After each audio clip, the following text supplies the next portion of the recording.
Hai guys, berjumpa kembali dalam acara Youth for Christ. Saya Penatua Zeta Dahana dari GKI Maulana Yusuf Bandung. Jadi buat teman-teman yang mungkin sedang main ke Bandung, bisa mampir loh ke GKI Maulana Yusuf. Nah teman-teman, hari ini kita akan bersama-sama merenungkan firman Tuhan yang diambil dari Wahyu 10 ayat 1-11 dengan tema terasa manis dan pahit. Tetapi sebelumnya mari kita berdoa. Tuhan yang maha baik, izinkanlah kami untuk terus belajar dan mengerti apa yang menjadi kebenaran-Mu. Kami adalah manusia yang lemah, tetapi melalui tuntunan tangan-Mu lah kami bisa terus bertahan menghadapi berbagai tantangan dalam dunia. Dan firman-Mu itulah yang menjadi penjaga bahkan penuntun jalan kami ketika kami tidak tahu harus melangkah kemana. Inilah kami ya Tuhan. Kami berdoa dan memohon bimbingan serta tuntunan-Mu. Di dalam nama anak-Mu Tuhan Yesus Kristus yang telah bangkit untuk kami semua. Amin. Nah teman-teman, saya akan menekankannya dalam Wahyu 10 ayat 10 yang mengatakan bahwa aku pun mengambil kitab itu dari tangan malaikat itu dan memakannya. Di dalam mulutku kitab itu terasa manis seperti madu, tetapi sesudah aku memakannya perutku menjadi pahit rasanya. Nah teman-teman, saya ingin memulai renungan kita pada hari ini dengan sebuah cerita dari seorang perempuan yang bernama Nancy.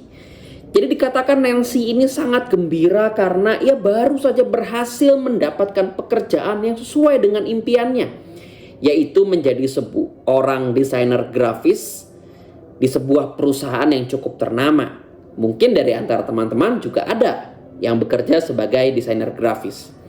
Pekerjaan ini ternyata memang sangat sesuai dengan minat Nancy yang kuat dalam bidang seni dan desain. Karena melalui pekerjaan ini Nancy dapat berkreasi, dapat mengekspresikan berbagai ide yang dimilikinya. Namun ternyata pengalaman bekerja Nancy tidak selalu baik atau terasa manis. Ia harus belajar menerima ide-ide lain dan masukan-masukan yang kadang sangat berbeda dengan pendapatnya. Terkadang perbedaan konsep dan ide ini memunculkan perdebatan yang cukup sengit dan terasa tidak nyaman. Nancy memahami bahwa ini adalah sisi pahit dari pekerjaannya. Namun ia memilih memanfaatkan kesempatan ini untuk mengembangkan kemampuan komunikasi dan lebih membuka pikirannya. Setiap tanggung jawab memang memiliki sisi yang manis sekaligus pahit.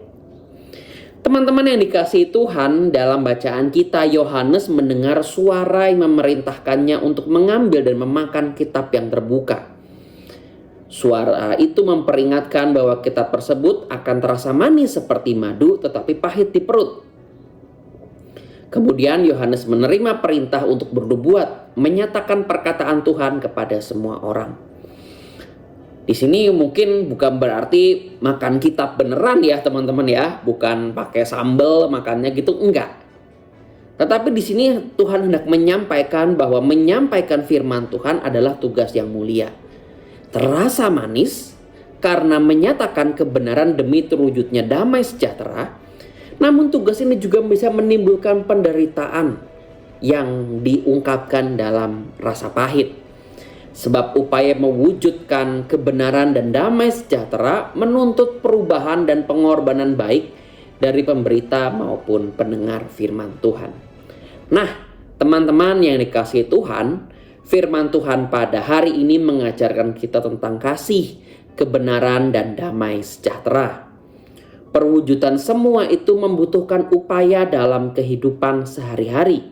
Meskipun untuk mewujudkannya diperlukan perjuangan yang terasa pahit, ingatlah bahwa pada akhirnya ada rasa manis yang bisa kita rasakan.